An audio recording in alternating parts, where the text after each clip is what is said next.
Hello everyone. If you're trying to import goods from China, I want you to listen carefully to what I'm about to tell you. I'm not making this from a Google research or anything. I've lived in China for the past 8 years and I've been full time into importation for the past 3 years. So everything I'm about to tell you is very important. If you want to successfully import goods from China in 2016, you should watch this video to the end. I've dealt with suppliers, factory, agents, shippings.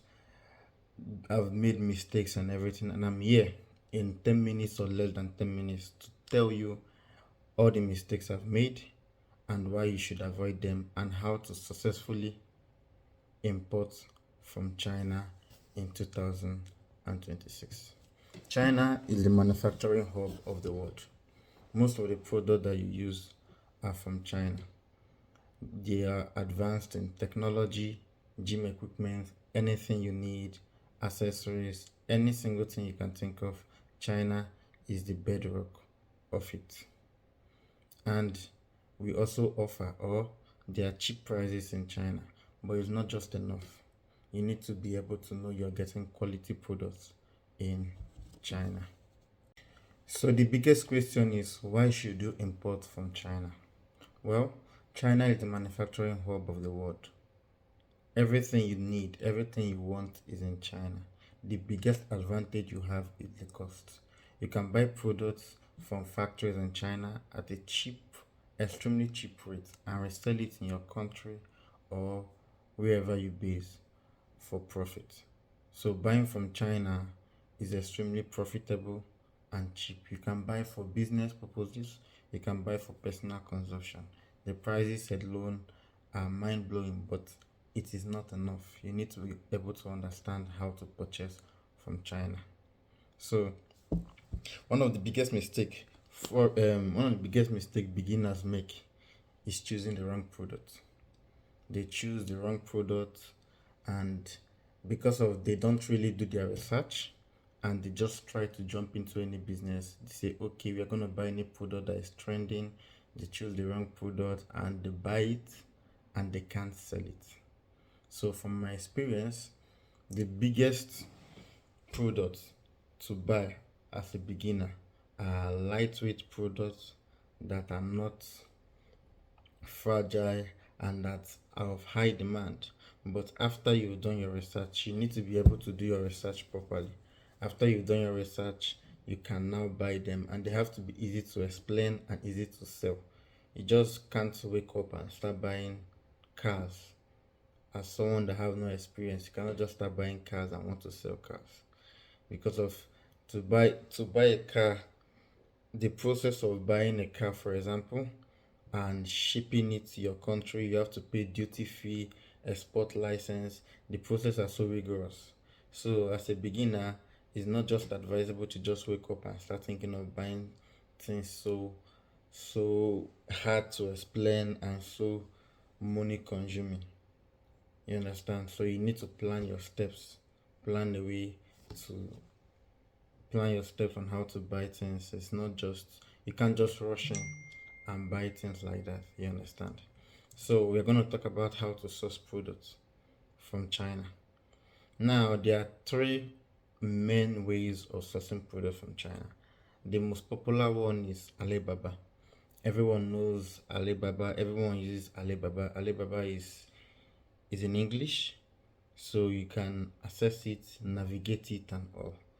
There are pros and cons of using Alibaba. Alibaba is now popular, so there are a lot of scammers in Alibaba. There are also lots of third parties in Alibaba. So some people that I don't know how to put it, they are not the factory, but they pose as the factory on Alibaba just to collect your money.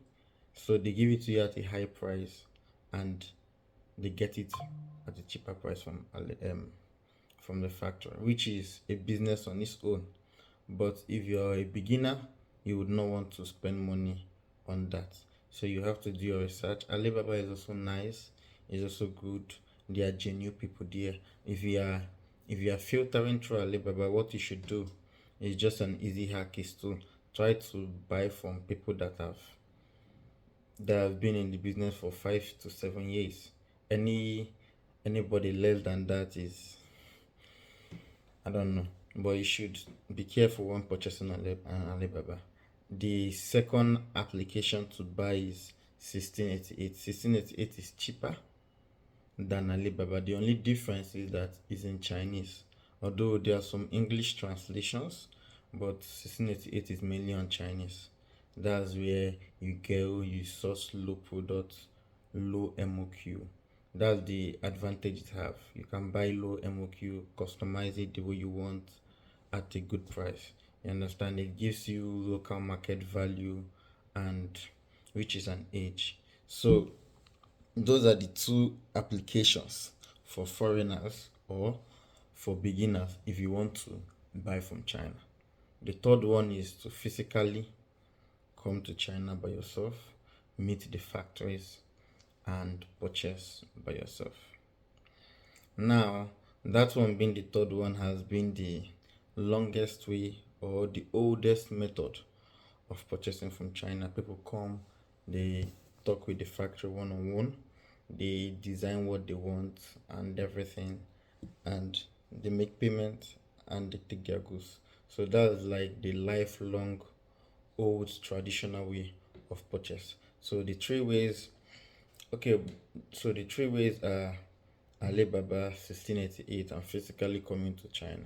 So when you want to buy your goods, there are a few questions you ask the supplier or the factory. Because of all these things, if you don't ask these questions, you can get a misunderstanding both from your part and that of the supplier. So the first question you should ask is the MOQ. MOQ means minimum order quantity. You need to know the minimum order quantity of the goods you are buying and know if it aligns with your quantity. You understand? Some product, let's say LED light. If you want to buy LED light from China, some factories their MOQ is 1000 pieces, some their MOQ is 100 pieces. So you need to ask the question, especially if you want to do customization. Some factories their MOQ is 100 pieces, but if you want to do customization, the MOQ has to be 500 pieces or 1000 pieces. So different factories, different rules or different pattern that they have. So that question is important. You need to ask. And that question you need to ask is the unit price. The price for one and the price for 1000 pieces. So there are different prices. Some factories will tell you that the price for one is, let's say, $5. But if you're buying 1000 pieces and above, they will give it to you for $3. So the higher the purchase, higher the units that you're buying, the lesser the price. Everything is negotiated. Never enter into any business without negotiating. Always negotiate, because of the more quantity you buy, the lesser the price. The other question to ask is the production time. If you're buying goods in large quantity, 100 pieces, 1000 pieces, it is good to know the production time, because of not every factory just have goods in the warehouse waiting for you. Some of them you have to purchase in advance, pay maybe 50%, 30%, or a percentage in advance. Then they tell you their production time. Production time varies from factory to factory, from goods to different products. Some will tell you 1 week, some will tell you 2 weeks, some will tell you 1 month, and just different companies, different distance. Also, the last question is the shipping time and everything about the shipping. So most of these factories, they work hand in hand with some shipping companies. So you can ask them the price of the shipping from their side, and also ask them how long the shipping will take. Although it is always better you distinguish the product from the shipping company. You understand? I would not recommend as a beginner that you should let the factory ship your goods for you. No, you need to use third party shipping companies. They are probably cheaper and better. I have a shipping company in Guangzhou, China. You can contact me or you can use anybody else. It's always better to distinguish the shipping company from the the shipping company from the factory. So in case you still want to use the factory, you should ask them, or if you want to use another shipping company, the question you want to ask is what is their shipping price, their shipping time, logistic time, how long it will take to reach your destination, maybe a month or two or three. All these questions are necessary to ask. Also, how much to clear it in your own home country. So some goods when you reach your home country, they should be cleared. Also, some certifications or export license, like if you're buying cars, you also need some export license, although it is the seller that will provide it for you, but it is important to ask all those questions. You understand? Yeah, all those questions are important so you not make mistakes, because of these are the mistakes beginners make. Another thing to consider is quality and sample check. You really need to check the quality, because if you are making order in bulk quantity, 100 pieces, 1000 pieces and above, if you buy substantial or less quality product or goods, you're gonna find it difficult to sell it. It's gonna be extremely hard for you to sell it when it arrives. So it is very important for you to not skip this step. People just skip this step, they talk to factories and they just make payment, and no. So there are a couple of ways to check the quality of the goods. The first way is for the company, if they can send one particular product, one piece, if they can send one piece to you, you receive it, you check it. If the piece is of high quality, the standard that you want, then you can now tell them to continue with production. The second way to do it is to find someone in China to help you and check the company, check the factory. That's also what I do. We go for factory checkup too. So you can find someone to go to the factory, check how the product is being made. Also, this step is very important. It should be one of the first steps, because of some factories are scammers. You need to even be sure that the factory exists. You need to even be sure that the factory exists. So you need to go to the company, go there, check if it exists before placing order, check the quality of the product, then you place order. You understand? So even if you want the product, the one piece of product to be sent to your company, you can use through air flight. It will be expensive. We have DHL. It will be expensive, but it's better you spend that money and confirm the quality of goods than for you to ignore that and send in bulk or buy in bulk and it goes arrive and it's low quality. Never compromise on the quality you want. Any quality you want, you can get it. So if a factory is not giving you the quality you want, by all means move on to the next factory. It is not worth it compromising, because of it's not about how many you buy, it's about how many you sell, especially if you're a beginner and you're doing this for business. You're about to create a brand, to create a name for yourself. You should not start the whole brand creating with substantial goods.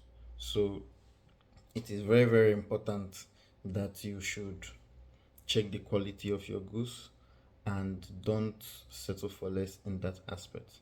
Another conversation you need to ask is the custom and clearing.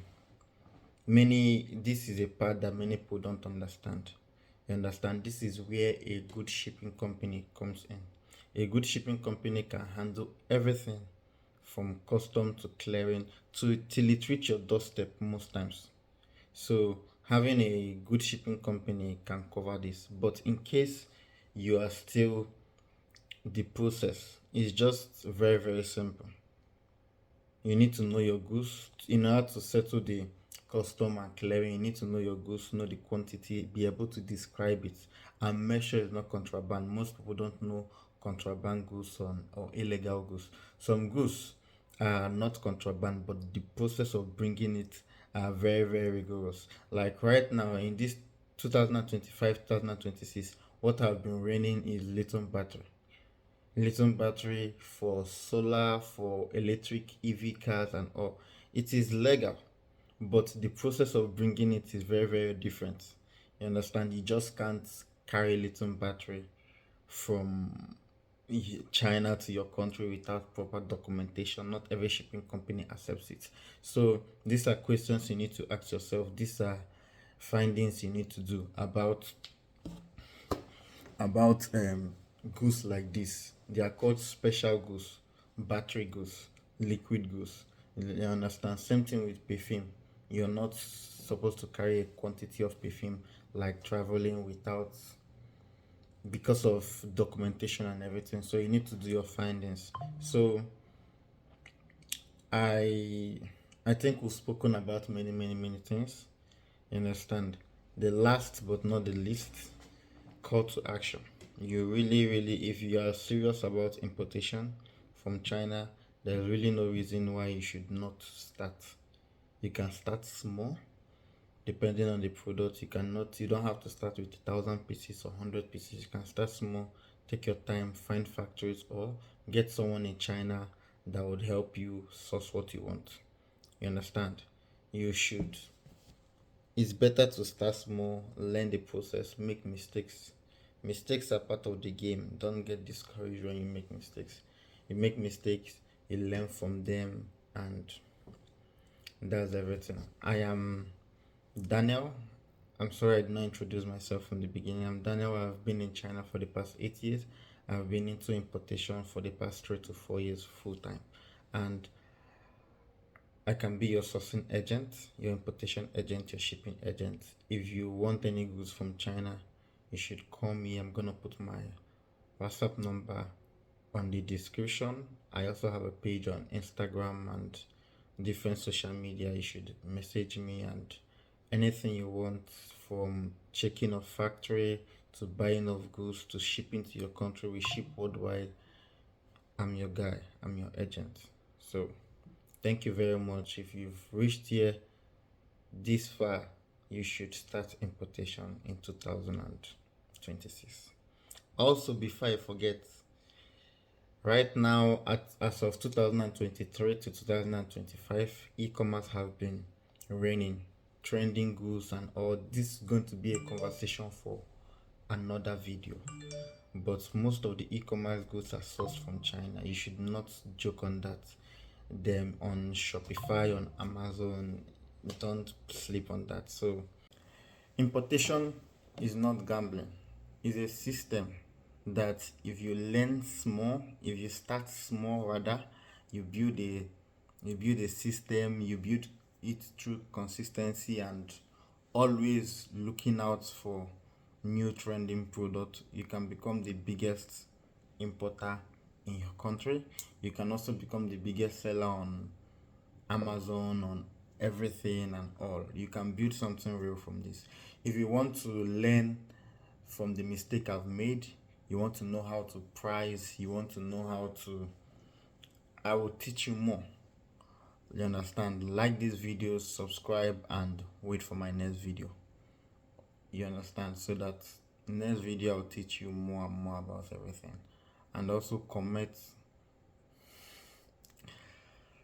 I'm not new to this. I'm new to this YouTube something. Also, comment import, and I'll DM you my number, and we can have a one-on-one conversation on how to start your importation journey.